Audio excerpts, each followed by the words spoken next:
All right, we are at 12:05, folks. I'm going to get started to respect everybody's time. So welcome. We are excited to have you all join us this afternoon for our virtual Lunch and Learn series. We are excited to have both members and non-members of the Milwaukee County Historical Society here with us today. For those of you who don't know us, we are a nonprofit historical membership society in downtown Milwaukee. The mission of the MCHS is to recognize and preserve our local history. In promoting a greater appreciation of Milwaukee County's history, the Historical Society hopes to develop a better understanding of the issues and challenges facing Milwaukee County today. The MCHS Museum and Research Library are located on Dr. Martin Luther King Jr. Drive in downtown Milwaukee. Through this series, we hope to bring the MCHS into your home by diving into a variety of topics centered on Milwaukee history and culture. Today's program is Transportation in Milwaukee, Part 2. Rubber Wheels and Aviation with MCHS Assistant Archivist and Digitization Specialist, Michael Barrera. My name is Olivia Hoff, and I'm the MCHS Community Programs Manager, and I will be hosting this program. Before we get started, a few reminders on using Zoom. Please keep your microphone muted. You can mute yourself by clicking the microphone and the microphone button in the bottom left of your screen. There should be a red slash for the microphone. If you have a question, please write your question in the chat. When writing in the chat, make sure to select everyone as the recipient. Also, this program is being recorded for viewers who are unable to attend today. If you do not want your likeness to be recorded, then please turn off your camera. For best viewing, please click the view button in the upper right-hand corner of your screen and select speaker view. Lastly, if you are having tech issues, please let us know in the chat and I will help you out. So with that, let me introduce our speaker today. Michael Barrera has been the Assistant Archivist and Digitization Specialist. That is a fun little combo to say, isn't it? At the Milwaukee County Historical Society since June 2022. Prior to that, he was the University and Labor Archivist at the University of Texas at Arlington Libraries and Assistant Archivist at the Texas A&M University Commerce Libraries. A native of Ann Arbor, Michigan, he is a twice graduate of the University of Michigan, and Michael has extensive presenting experience, including presentations at Midwest Archives Conference Annual Meeting, the Society of American Archivists Annual Conference, the Society of Southwest Archivists Annual Conference, the Texas Center for Working Class Studies Conference, and the Texas Library Association Annual Conference. Since January 2023, he is also a member of the MCHS Speakers Bureau, which gives presentations to groups around Milwaukee County. The 6 presentations that he gives are on behalf of the Speakers Bureau, are on Milwaukee's rivers, its founders, professional baseball in the city, the state fair, and 2 new presentations on transportation in Milwaukee, steel wheels and shipping, and today's presentation, rubber wheels and aviation. I will now pass it over to Michael.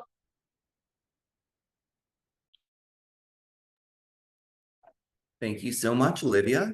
Again, my name is Michael Barrera, and I'm the Assistant Archivist and Digitization Specialist here at the MCHS. And today, it's my pleasure to present to you Transportation in Milwaukee, Rubber Wheels and Aviation, one of 2 new presentations I've created that document the history of transportation in Milwaukee. This presentation focuses on rubber-wheeled forms of transportation, bicycles, buses, and automobiles, along with the broader history of streets and roads, plus aviation. It runs approximately 1 hour.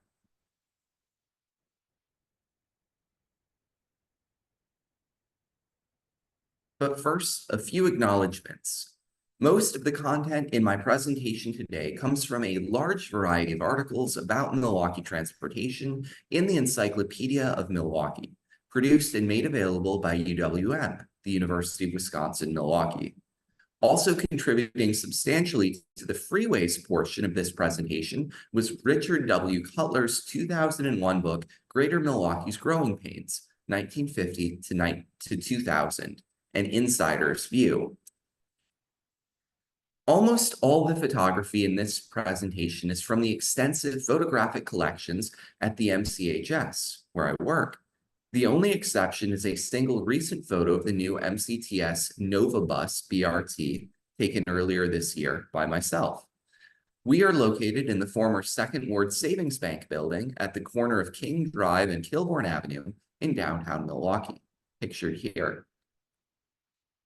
Today's presentation covers rubber wheels and aviation, thus early roads, streets, bicycles, buses, automobiles and freeways, and aviation at airports. I have another presentation of approximately equal length that covers steel wheels and shipping, ships and boats, railroads, and streetcars and interurbans. That was last month's Lunch and Learn and is now available on our YouTube page. We will begin with early roads in Milwaukee. The first roads in greater Milwaukee predate European arrival. Native Americans built trails along the three major rivers, the Milwaukee, Menominee, and Kinnickinnick, as well as to and from Lake Michigan. These trails were built to enhance their ability to fish, hunt, and forage, and they also linked those nations living on the lake at modern-day Milwaukee with both the Potawatomi to the north and the Illinois to the south.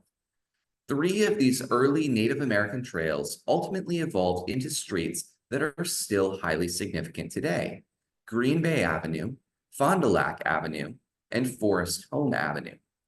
Pictured here is the residence of Mrs. Samuel Brown on Fond du Lac Avenue in Milwaukee.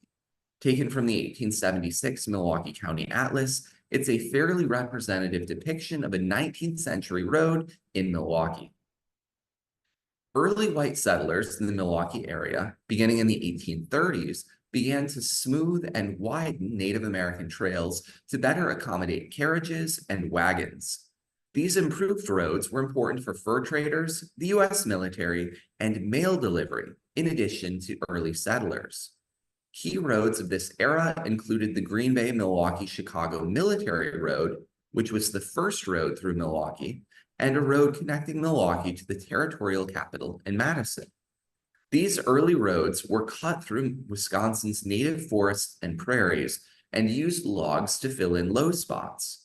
However, they remained rugged and were prone to flooding, so heavy rains often made them impassable. By 1845, Milwaukee was connected to Galena, Wisconsin by 4 daily stagecoach trips. Starting in the late 1840s, plank roads, a drawing of one pictured here, began to be developed by private interests who were trying to shorten travel times on early roads. Plank roads were built with oak planks, as oak is stronger than most other types of wood, and it formed a superior road surface. Additionally, ditches were dug alongside these roads to allow for drainage. The planks used for these roads were generally 8 feet long and at least 2 inches thick. A network of plank roads, generally in a wheel and spoke design pattern, was built to connect Milwaukee to the more rural areas around it. Most were privately built and levied tolls on their users, usually 1 or 2 cents per mile. Farmers and merchants were among the principal users of plank roads. Despite the tolls, maintenance costs were a primary reason why plank road corporations went out of business, even though plank roads were cheaper to construct than railroads. A prominent example of a plank road was the Watertown Plank Road, which was constructed from 1848 to 1853 to link Milwaukee to Watertown in Dodge and Jefferson counties. It remained profitable for just 2 years, until 1855, when it was superseded by the railroad in direct competition with it, Byron Kilbourne's Milwaukee and Mississippi Railroad. By the 1860s, railroads had made plank roads largely obsolete, and in 1861, Watertown Plank Road fell under local control of the settlements it passed through. Like the older Native American trails, some of modern Milwaukee's diagonal roads evolved out of old plank roads, many of which were initially converted into gravel before ultimately becoming paved roads. Besides the still existing Watertown Plank Road, which even retains its old name, other examples of former plank roads include Appleton Avenue, Fond du Lac Avenue, Green Bay Road, Lisbon Avenue, and McQuanago Road.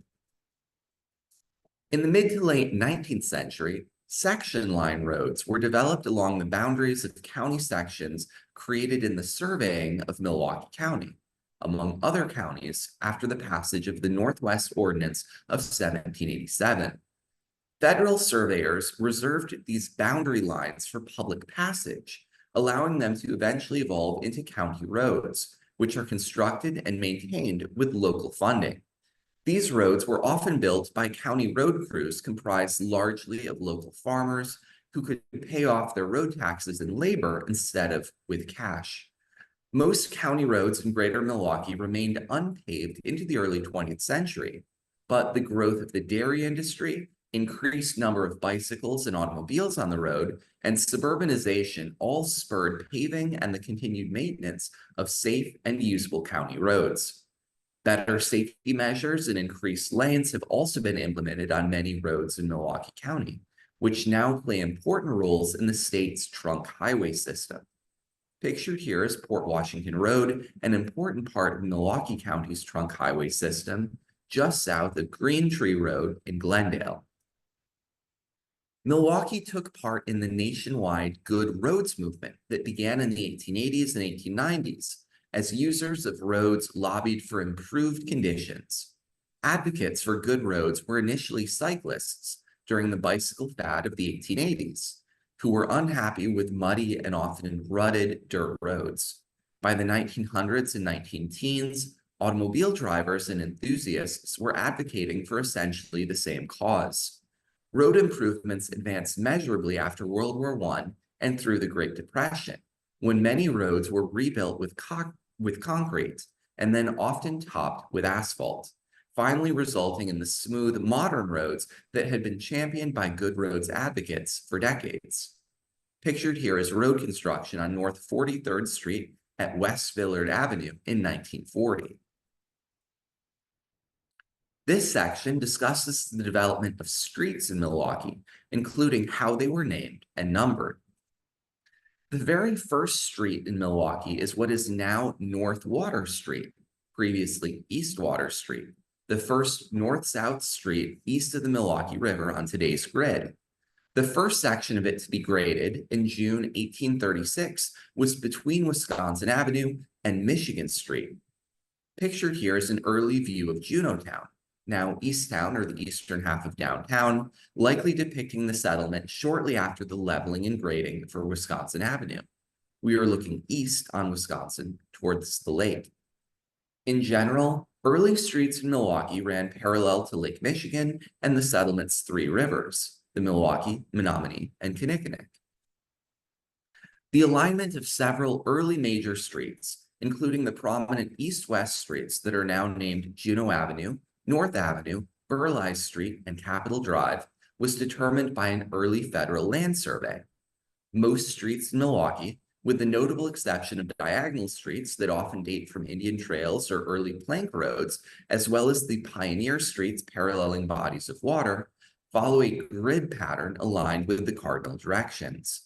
This grid was laid out regardless of obstacles like bluffs or wetlands. However, the grids of Solomon Juneau's Juneautown settlement, now Easttown, and Byron Kilbourne's Kilbournetown settlement, now Westtown, were laid out separately by land speculators in the 1830s when the two settlements were still independent of each other. These two grids do not line up perfectly, as evidenced by bridges across the Milwaukee River between what are now the two sides of downtown being aligned at odd angles, depicted in this 1910 Sanborn Fire Insurance map showing the Milwaukee River. Note north is to the right on this map. In addition to the bridges over the Milwaukee River, the city also has four major viaducts that connect its north and south sides across the Menominee River Valley, those being at 6th Street, 16th Street, 27th Street, and 35th Street. Early dirt streets in Milwaukee could become impassable during periods of heavy rain, and a succession of materials were used to try to make the waterlogged low spots passable again. Wood planks, stone pavers, and then wood pavers, which were usually made of cedar. Pictured here is a drawing of the Watertown Plank Road, similar in design to plank streets in the city of Milwaukee. By the turn of the 20th century, wood and stone were both used on various streets around the city. In 1893, Jefferson Street between Wisconsin and Mason became the first paved street in Milwaukee, resulting from a project spurred by prominent tanner Charles Pfister.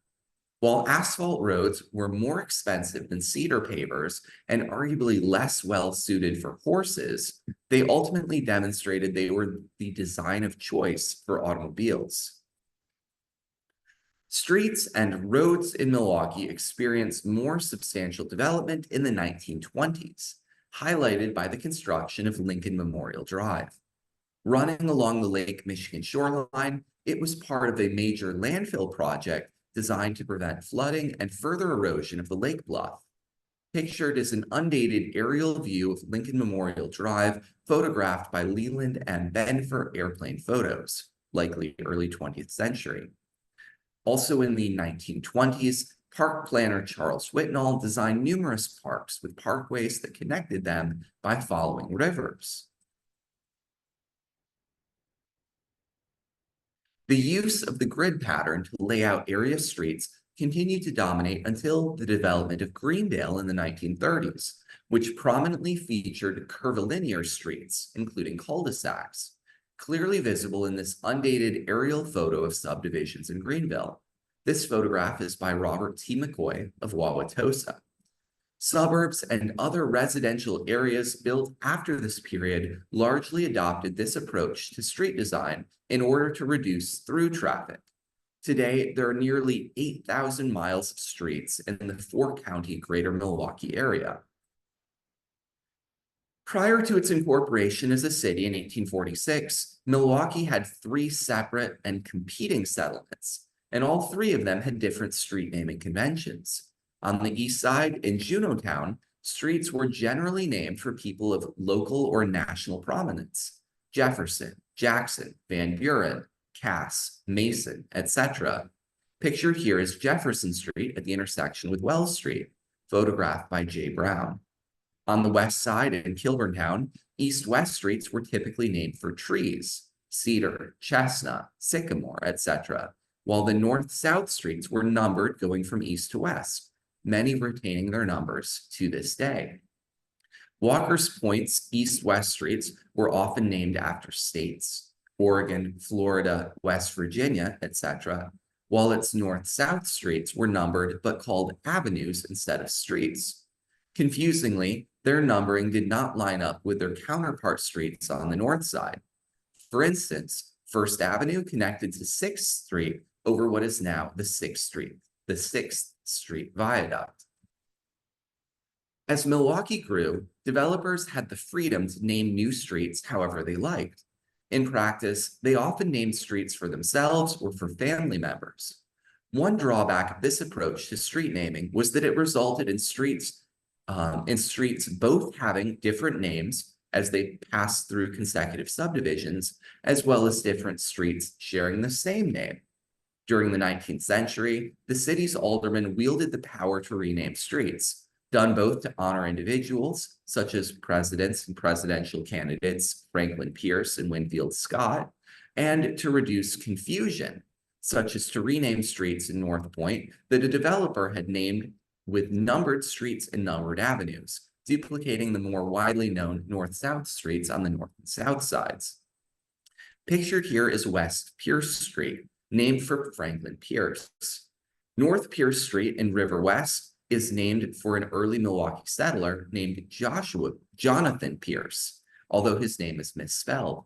The two Pierce streets remain a notable rare example of unrelated streets in Milwaukee still sharing the same name. By the early 20th century, the state of street naming in the city was causing problems for the post office. And in 1913, a committee appointed by Mayor Gerhard Bading and the Common Council recommended solving the issue with the Philadelphia system. This system advances address numbers to the next multiple of 100, from 300 to 400, for instance, every block. However, a second committee formed in 1921 could not agree on the baselines, the streets from which the numbering would begin, So Mayor Daniel Hone disbanded it and turned the question over to the city engineer's office.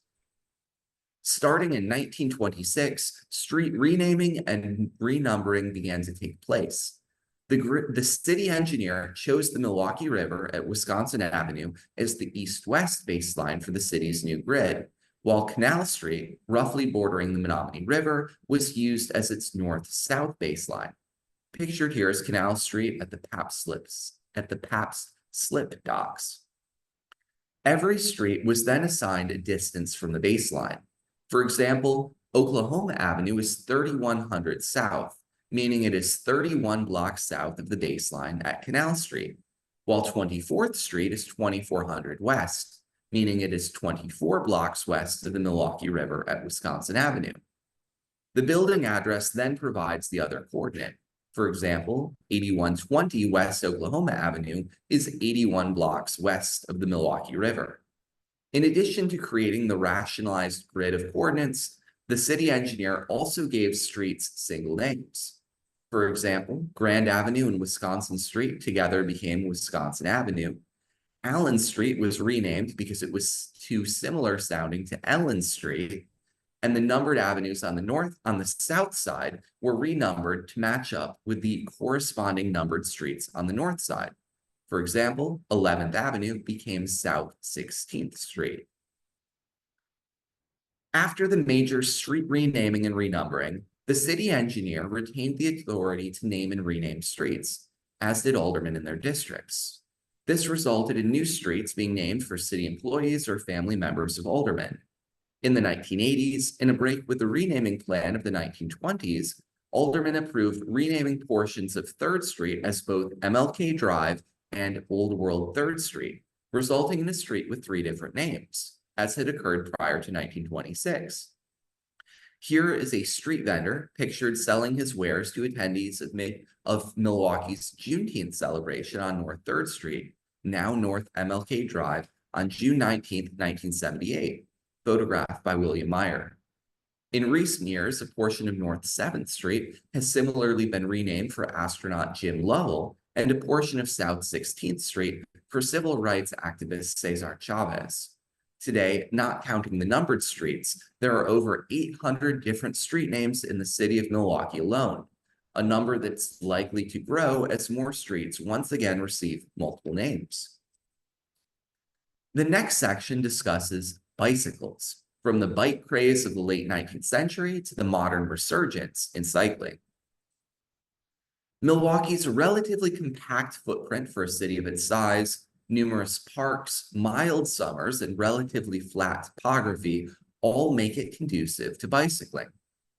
In part because of these reasons, it has been regarded as the center of the cycling movement in Wisconsin since the late 19th century. In 1867, Joshua G. Town rode Milwaukee's first velocipede, an ancestor of the modern bicycle made from wood and iron. However, its primitive design was not conducive to the still primitive roads through Wisconsin.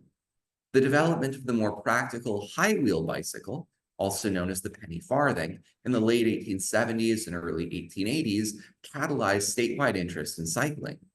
The first such bicycle in Wisconsin was ridden in Racine in 1879. However, high wheels were almost exclusively ridden by men.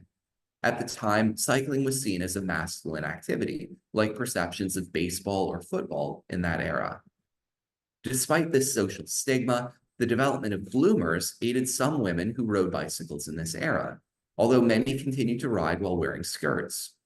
Bicycles gave women a more accessible form of transportation that was completely independent of supervision by or reliance on men.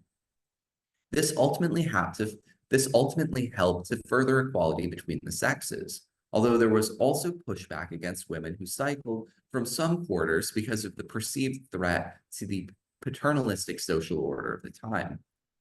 Local Milwaukee area chapters of the League of American Wheelmen, a national cycling advocacy club, also contributed to cycling becoming a popular recreational activity among white, middle, and upper class people by the late 1880s and early 1890s.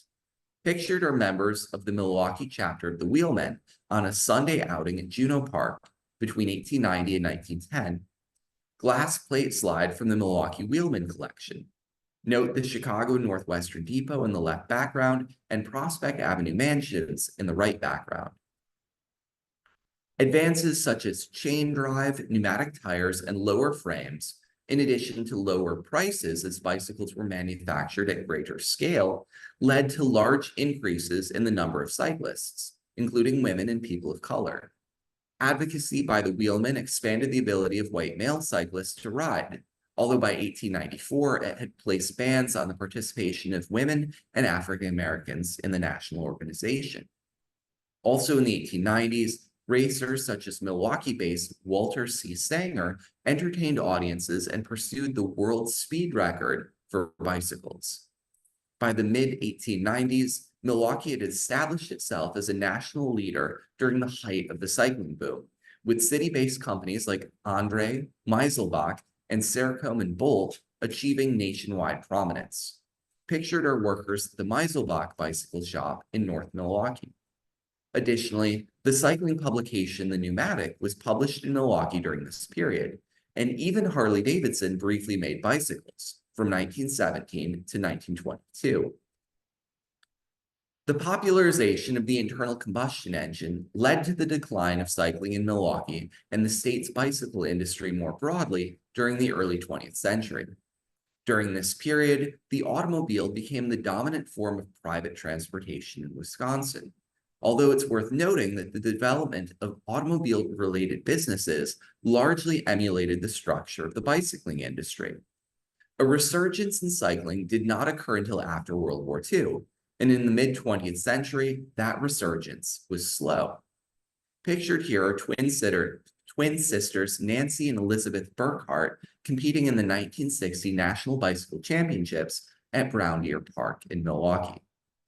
By the 1970s, prominent cycling-related businesses were again headquartered in Wisconsin, most notably Trek Bicycle Corporation, which started out as a subsidiary of Milwaukee-based Roth Corporation.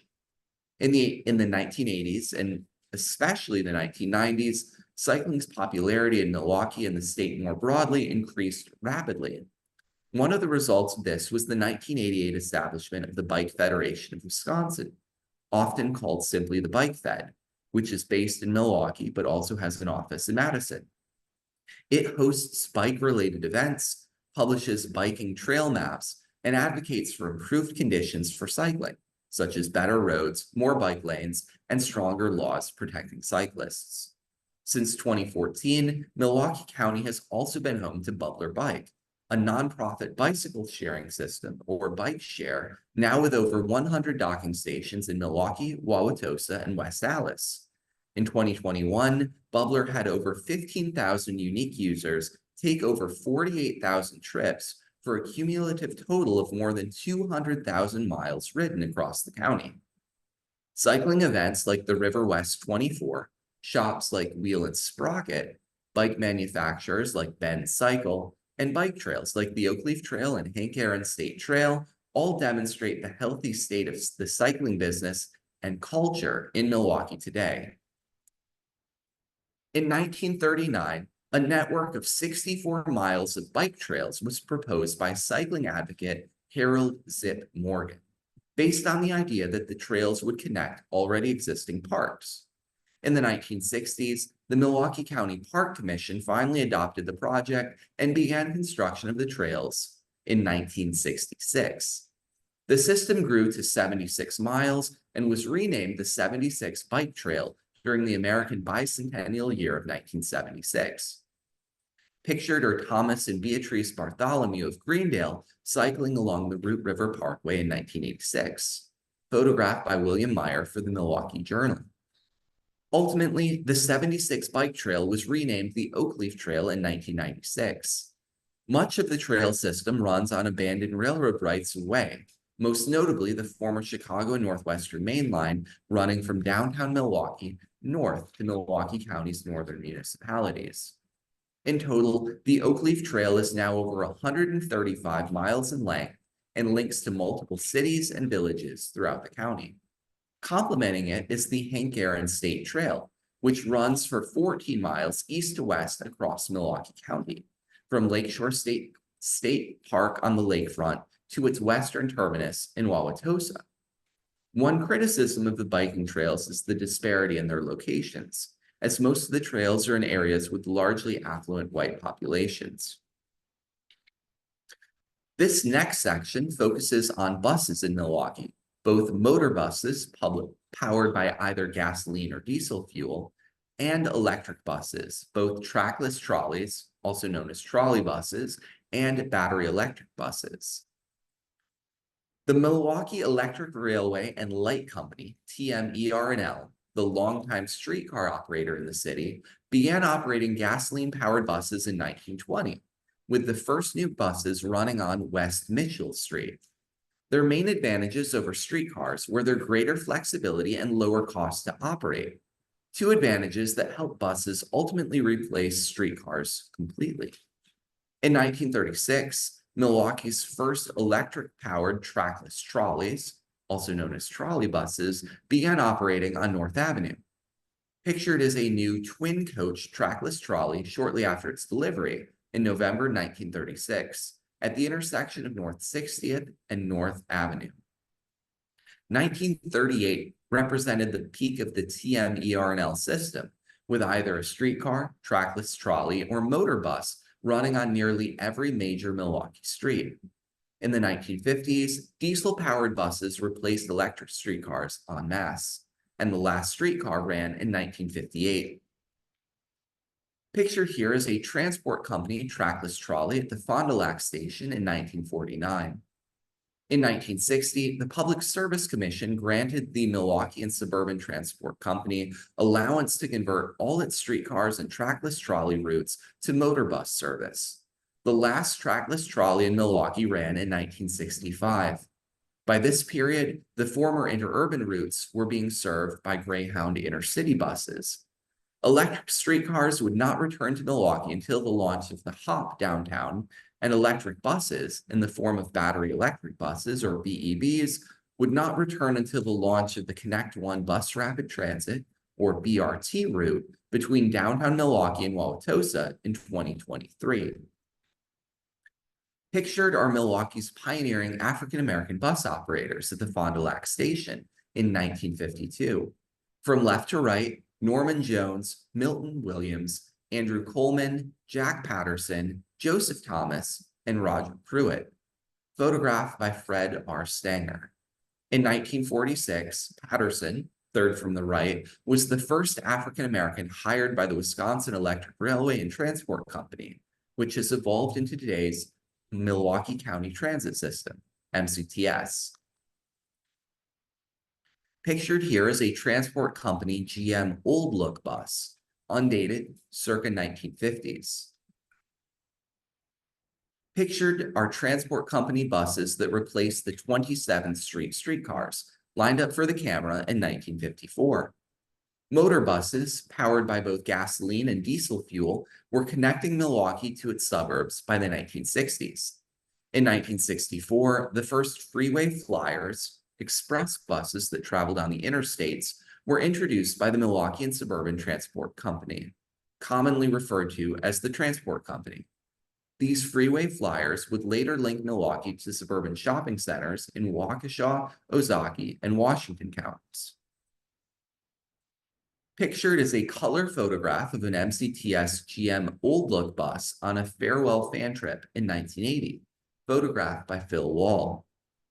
In 1975, the transport company declared bankruptcy, was acquired by Milwaukee County, and became the Milwaukee County Transit System, MCTS, which brought county control to the previously privately owned bus lines. MCTS continues to link the city and the suburbs in one single network.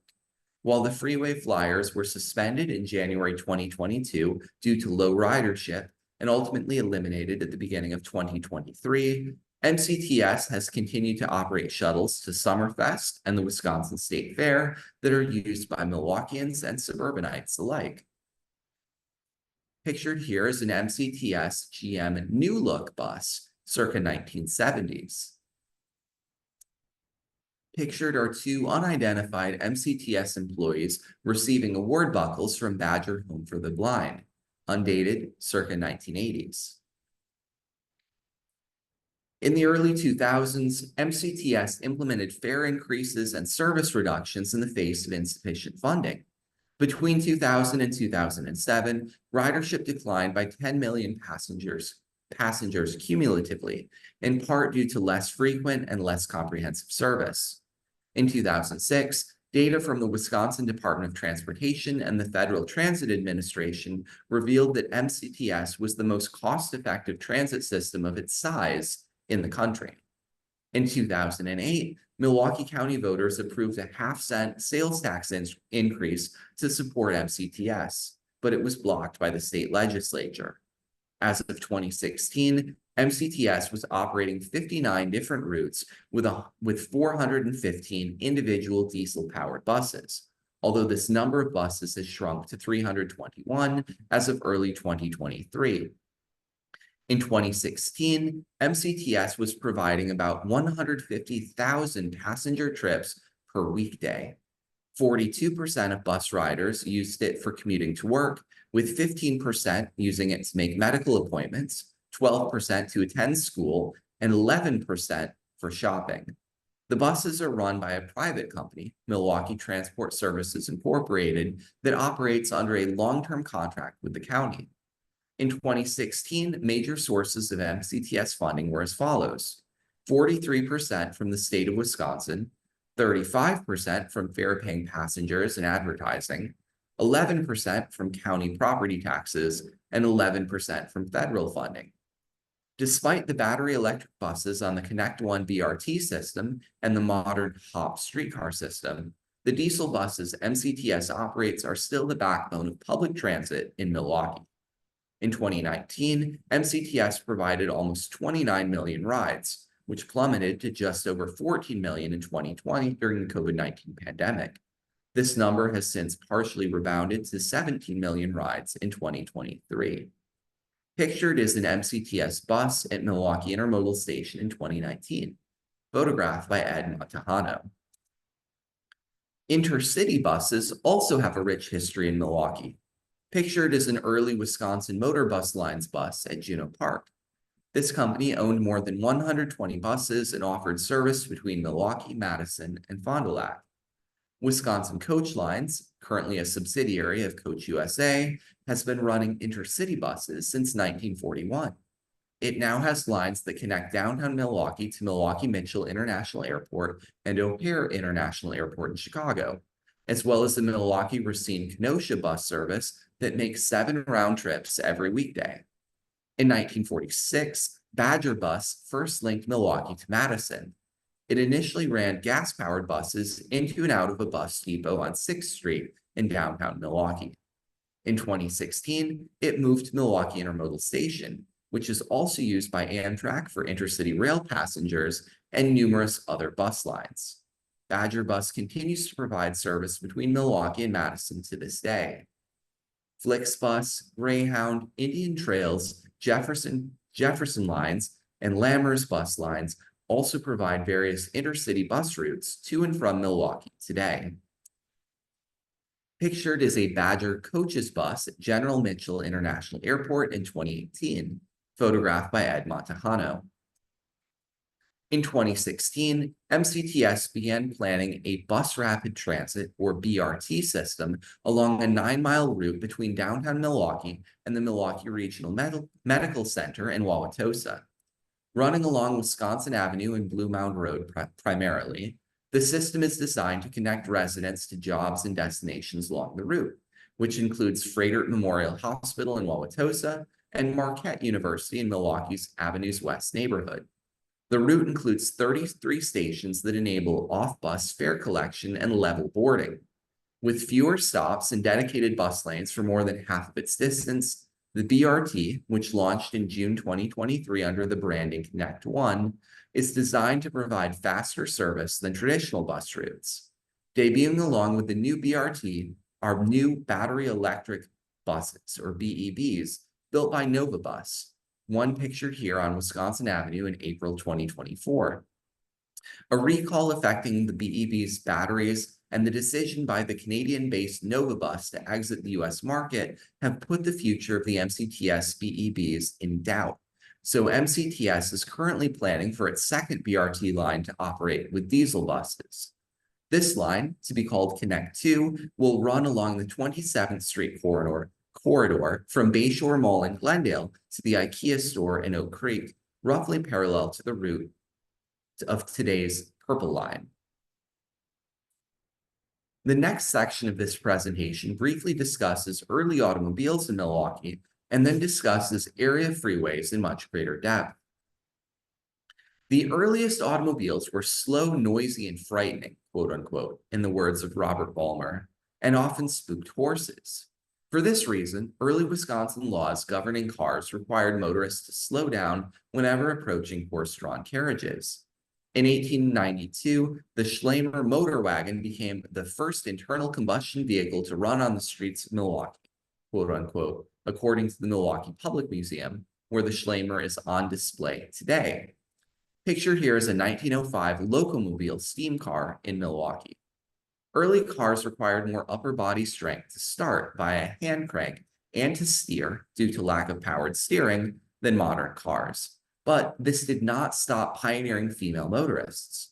In 1903, Mrs. George Rowe and Mrs. Nettie Hoyt drove from Beaver Dam to Milwaukee in 3 days, receiving considerable newspaper coverage along the way. While Racine and ultimately Kenosha would take the lead in automobile production in Wisconsin, Milwaukee contributed to the motoring boom primarily through smaller internal combustion vehicles. Harley-Davidson started making motorcycles in 1903, and Briggs & Stratton developed its innovative motor wheel, a wheel with a small single-cylinder internal combustion engine that could be attached to a bicycle. Briggs & Stratton even went on to use the motor wheel as the basis for a small, primitive automobile called the Flyer, which was based on a design from the A.O. Smith Company. As downtown Milwaukee became more congested after World War II, a coalition consisting of city leaders, downtown department store owners, and state officials began advocating for freeway construction in the city. Richard W. Cutler notes that city traffic doubled between 1945 and 1952, as the city's arterial roads became increasingly crowded.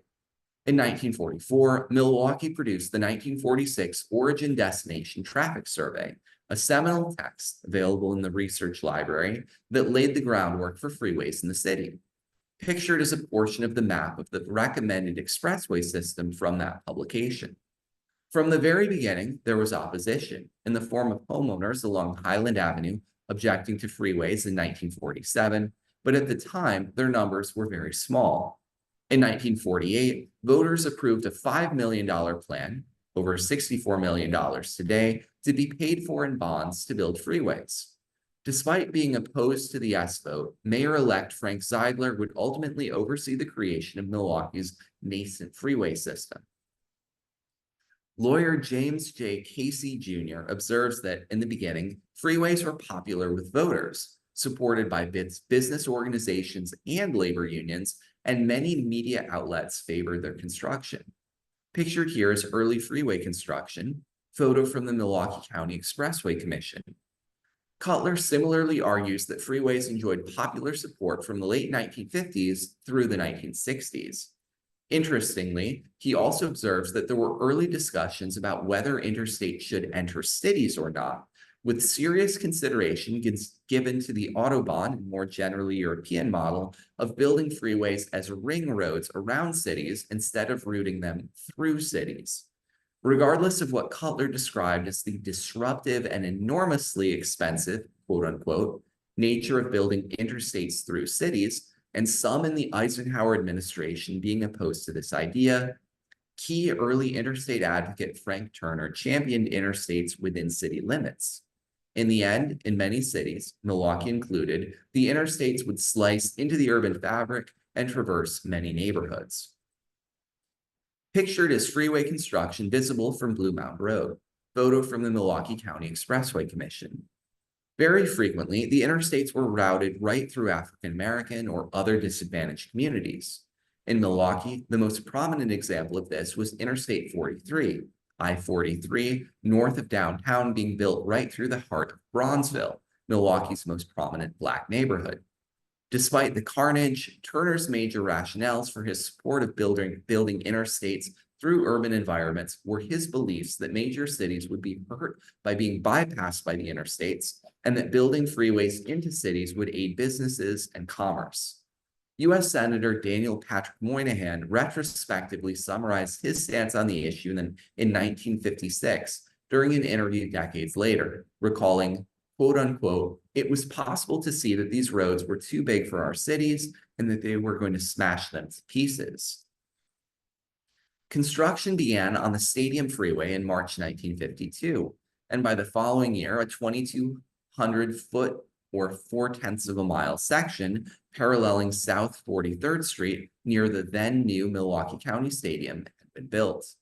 In fall 1953, the Wisconsin State Legislature created a 5-member committee to plan and construct the new freeway system in coordination with city, county, and state officials. It was called the Milwaukee County Expressway Commission, MCEC. By 1955, the commission had published a plan for a freeway system in greater Milwaukee that would cost an estimated $221 million, over $2.5 billion today. However, with the passage of the Federal Interstate Highway Act in 1956, 90% of that cost would be paid by the federal government, substantially easing local government's financial burden for building expressways. Pictured as Governor Gaylord Nelson speaking at the opening of the East-West Expressway in the Pigsville neighborhood of Milwaukee in January 1962. The East-West Expressway, part of I-94, became the first freeway segment to be completed in Milwaukee County. Milwaukee's geographic locale on the western shore of Lake Michigan partially determined the shape of its freeways. In the city, Interstate 43, or I-43, runs parallel to Lake Michigan and links Beloit to Green Bay via Milwaukee. Interstate 94, or I-94, which also parallels the lake south of the city on its way to Chicago, turns west to link Milwaukee to Madison. Beyond these two most critical freeways, numerous other freeway projects have proved to be controversial and have generated intense opposition, especially from residents. During the late 1960s and 1970s, a successful freeway revolt movement prevented the area's complete freeway system from ever being built. Pictured is the construction of the Home Bridge, which began in 1970 and generated considerable controversy, especially from the growing freeway revolt movement that opposed building a freeway in the heart of a city or along its coastline. The Home Bridge was completed in 1974, but it was maligned as the bridge to nowhere until the construction of on and off ramps that connected it to city streets in 1977. Cutler dates the start of the revolt in Milwaukee to 1969, noting that the high point in freeway planning, quote unquote, was ultimately the 1965 plan. He also attributes the success of the revolt largely to young area politicians, most notably Ted Seaver, and the civil rights movement of the 1960s, in addition to homeowners and tenant unions. According to Casey, the revolt came largely from residential neighborhoods of the city, especially Bayview, Jackson Park, and Sherman Park. However, other rationales for freeway opposition existed as well. Environmental degradation, economic concerns, chiefly loss of property tax base, and concerns about suburbanization and white flight of both people and businesses to the suburbs. As an illustration of how drastically freeways can alter neighborhoods, note these before and after views of the intersection of Green Bay Avenue and Capitol Drive before and after the completion of I-43, photos from the MCEC collection. Most notably, a lakefront freeway was never built, despite receiving majority support from voters as late as 1967. While this has partially hindered traffic flow, the result was undoubtedly good for the lakefront from both private and public perspectives. Cutler notes that the proposed lakefront freeway was the first major project to receive substantial popular opposition, starting in 1965. The loop around downtown and the Stadium Freeway were also never completed due to popular opposition. with the latter only running from Lisbon Avenue on the north side to National Avenue on the south side. By 1974, when freeway construction in the area effectively ended, only 53% of Milwaukee County's originally planned freeway system had been built, a total of 61 miles.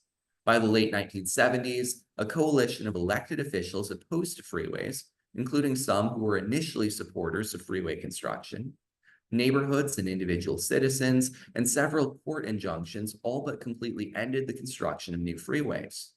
The last hurrah for freeway supporters was the planned Park West Freeway, although it was ultimately never built. By 1980, the MCEC itself ceased to exist. In 2002 and 2003, the Park East Freeway was removed by a collaboration between the city, county, and state, and in its place has emerged a revitalized corridor along Ogden Avenue. Pictured is the cleared Park East corridor from the Citizens for a Better Environment collection. Similarly, the never-built Park West and Stadium South freeway alignments have also been redeveloped since their freeway projects failed. Buildings along the north side of Ogden Avenue in the Park East corridor, built almost entirely in the last 2 decades, blend in with surviving buildings on the south side of the street surprisingly well. Assemblyman Mordecai Lee tried to rationalize the coexistence of strong opposition to freeway construction with the fact that referendums about freeway expansion were still passing as late as 1974. He noted, those who are in favor of freeways are just a little in favor, while those who are opposed feel passionately, quote unquote. Perhaps understandably, the countywide margins by which the 5 freeway referenda that year passed were much higher than the margins in the wards where a proposed freeway was to be located, 2 of the 5 of which were under 50%. Pictured is the completed stadium interchange, as viewed from County Stadium circa 1950s, photo from the MCEC collection. Cutler argues that the freeways that were built worked well at handling traffic until 1991. By 1999, 70% of the system was at or over capacity, compared to just 22% for the broader southeastern Wisconsin region. One reason for this loss of capacity was the increasing shift of freight traffic from trains to trucks, with 81% of all freight value and 60% of tonnage going over roads, chiefly interstates, by 1999. Writing in 2001, Cutler is highly critical of Mayor John Norquist's book, The Wealth of Cities, which has a chapter on freeways called U.S. Autobahns. Cutler views its proposals of largely replacing interstates with boulevarded arterial streets and modern public transit as unrealistic. However, with the benefit of more than 2 decades of hindsight, it's fair to say that Cutler failed to anticipate modern trends such as large numbers of people living downtown, people cycling and walking to work, and the development of modern streetcar and BRT systems in Milwaukee. The Marquette Interchange is where I-43 and I-94, Greater Milwaukee's 2 major freeways, interchange in the city of Milwaukee, dividing the Avenues West neighborhood and Marquette University's campus from Westtown. It is, in the words of Reuben L. Anthony Jr., the linchpin of the Milwaukee area freeway system and the heart of Wisconsin's transportation system, quote unquote. It is pictured here under construction in this photo from the MCEC collection. The Marquette Interchange is the most heavily trafficked interstate interchange in the state. It serves traffic to and from Chicago, Green Bay, and Madison, and handles approximately 300,000 cars and trucks every day. Originally proposed in 1952, the Marquette Interchange was completed and opened to traffic in 1968. It cost $30 million to build, over $260 million today. Anthony notes that there was a large amount of public support for interchanges and freeways more broadly at the opening of the freeway building era in 1952, but already by the 1960s, support was subsiding and opposition increasing. The original 1968 interchange survived for 40 years, and it was rebuilt over 4.5 years, from January 2004 to August 2008, at the cost of roughly $800 million, over $1.1 billion today.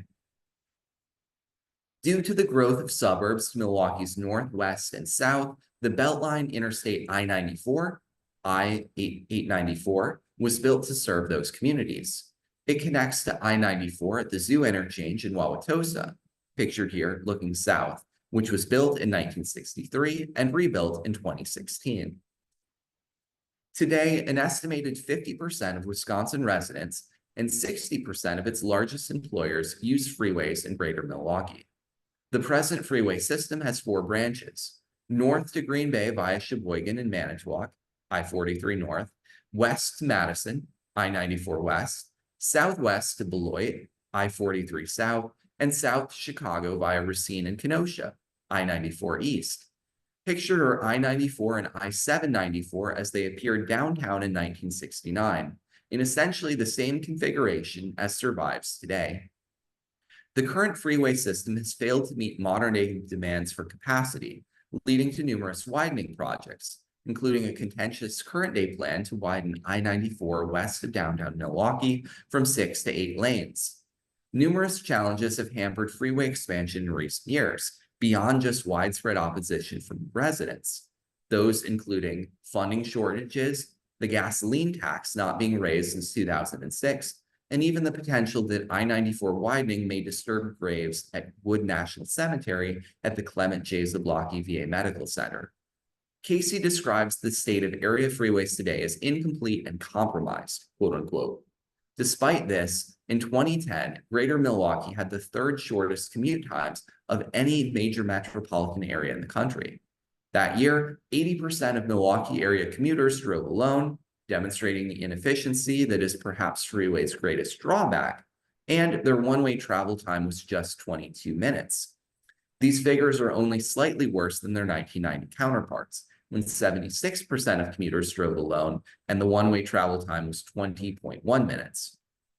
The previously discussed Connect One BRT provides relief to traffic on the I-94 corridor, but it does not have the amount of capacity that light rail or commuter rail, still unrealized in Milwaukee, could provide. Previously, MCTS also ran freeway flyer bus routes to both move people more efficiently on freeways and move bus passengers more quickly. The final section of my presentation today discusses the history of aviation and airports in Milwaukee County. According to author Katie Steffen, the first heavier-than-air aircraft flight in the state was made by stunt pilot Charles K. Hamilton at the 1906 Wisconsin State Fair. 4 years later, at the 1910 State Fair, fellow stunt pilot Arch Hoxsey infamously crashed into a crowd of spectators, injuring at least 9 people. Pictured here is Lincoln Beachy flying over State Fair Park in West Allis during the 1911 State Fair, from the George Hardy collection. In 1919, while building an airplane of his own, Alfred Lawson inquired with the Milwaukee County Park Commission about creating an airport in the county. The commission suggested it be located at what was then the Zimmerman Farm, now Wauwatosa's Curry Park. After state approval and $5,000 in funds, almost $90,000 today to develop it, Milwaukee's first airport was established.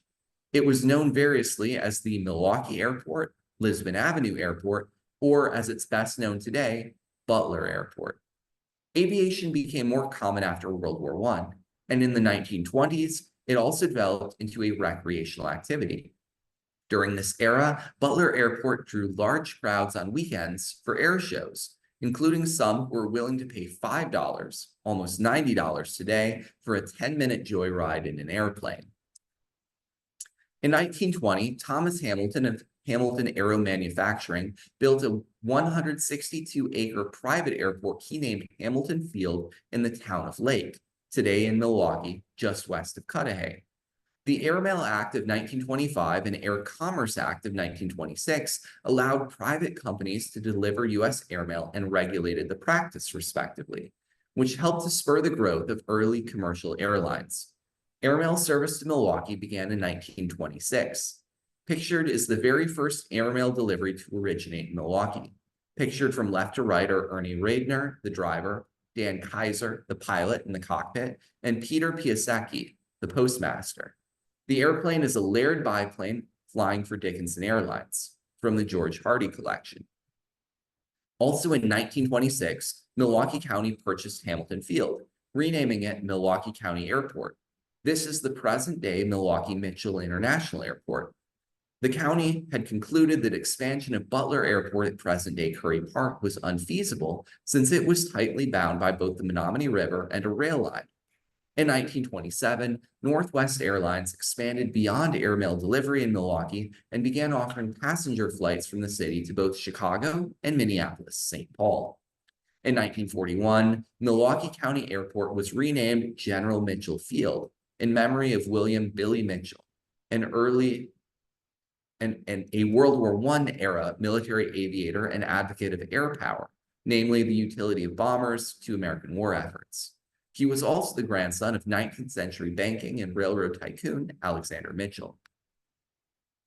Pictured are 5 men and 1 woman, all identified, standing in a portrait in front of an airplane, undated circa 1920s, from the George Hardy collection.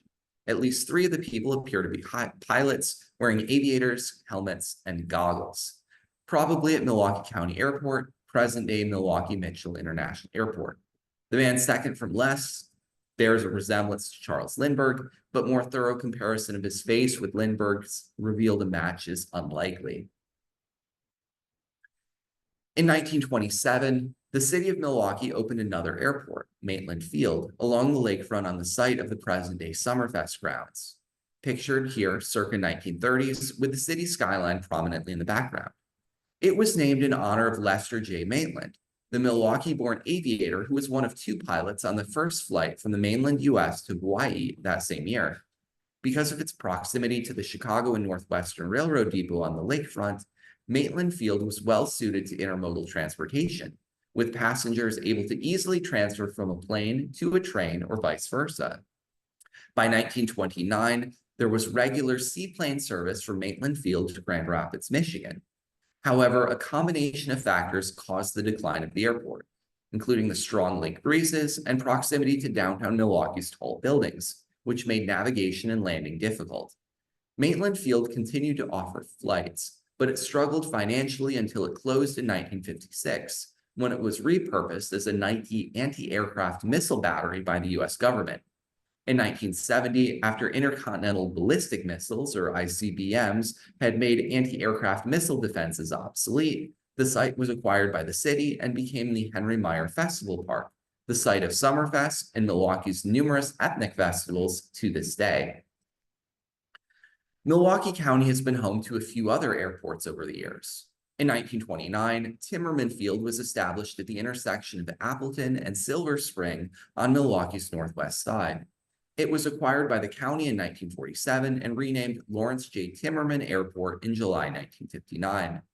Pictured is an aerial view of Timmerman in May 1961, photographed by Clarence P. Schmidt. Still open today, it's used for general aviation and charter flights. 2 smaller Milwaukee County airports no longer exist. One was the Hales Corners Airport, which operated under private ownership from 1946 to 1977 west of Whitnall Park at Highway 100 and West College Avenue, near the border between Hales Corners and Franklin. The other was Cronin Field, later known as Rainbow Airport, which operated between 1946 and 96 near the intersection of Ryan Road and South 76th Street in Franklin. From 1942 to 1948, beginning during American involvement in World War II, the U.S. military leased part of General Mitchell Field. During the latter stages of the war, there was a German prisoner of war camp at the airport. After the end of hostilities, commercial aviation in the U.S. entered a new golden age. By 1948, increased commercial aviation at Mitchell Field prompted the county to build a new passenger terminal. This trend continued over the course of the 1950s, as the number of commercial passengers to pass through Mitchell Field nearly tripled from 235,000 in 1950 to 758,000 in 1960. The county continued to improve the airport with the goal of making it a hub and offering more nonstop service from Milwaukee. But already in this era, many officials believed that its proximity to O'Hare Field in Chicago was an impediment to growth. Pictured is a circa 1960s drawing of General Mitchell Field depicting a future design with 5 concourses that was never completely built. The Airline Deregulation Act of 1978, which removed requirements about where airlines start and end their flights, generally benefited Milwaukee and resulted in numerous new routes into and out of the city. Pictured as Mitchell Field Operations Officer Tim Shannon at work in June 1978, photographed from the Milwaukee Journal. Deregulation, along with the widespread use of jet aircraft, contributed to strong continued growth in air travel in Milwaukee, with nearly 3.4 million passengers in 1986. Air cargo also increased in the 1980s. And in 1986, after a United States Customs office was added to the airport to accommodate international flights, it was duly renamed General Mitchell International Airport. The airport's continued growth in the 1990s and into the 21st century resulted in the addition of 16 gates in 1990 and another 8 in 2007, giving the terminal a total of 50 gates. With one of its 3 concourses, E, currently closed, the airport currently operates with 35 of those gates. The development of both I-94 and the 2005 opening of an Amtrak railroad station at the airport, which serves the Milwaukee to Chicago-Hiawatha trains, have increased the convenience of traveling to the airport, including making it a somewhat popular airport for Chicagoans and residents of the northern suburbs of Chicagoland.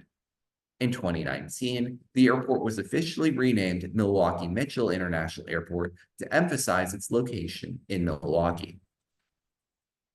Mitchell International Airport even became a hub for a couple airlines, Northwest Airlines and Midwest Express. Pictured are 2 Northwest Orient Airlines jetliners at Mitchell Airport circa 1970s, photo by Plale Studio of South Milwaukee. Midwest Express had made Mitchell Airport its headquarters in 1984. A regional airline that ultimately added service to Florida and the West Coast, Midwest Express was famous for the chocolate chip cookies it baked in flight. It kept its hub in Milwaukee until 2020, when it merged into Frontier Airlines. In 2002, AirTran began operating out of Mitchell International, a service that continued until it merged with Southwest Airlines in 2011. Southwest, which has been serving Milwaukee since 2009, is now the largest airline by number of passengers carried at the airport, accounting for 40% of the share in recent years. In March 2017, Mexican budget airline Volaris began operating nonstop flights from Mexico to Guadalajara, evidence of the growing Mexican-American community in the area and stronger ties between Milwaukee and Mexico. Thank you for attending my presentation.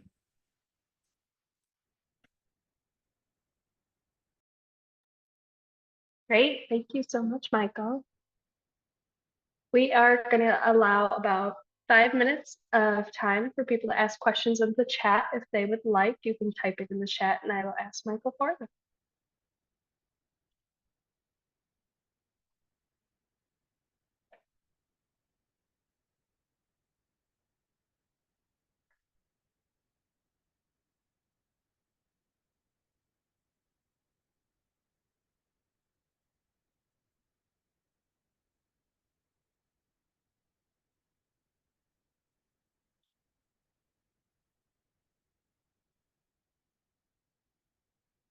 All right, last call for any questions. Okay, we will conclude today's program. Thank you to all of our attendees and thank you to Michael for a great session. Thank you.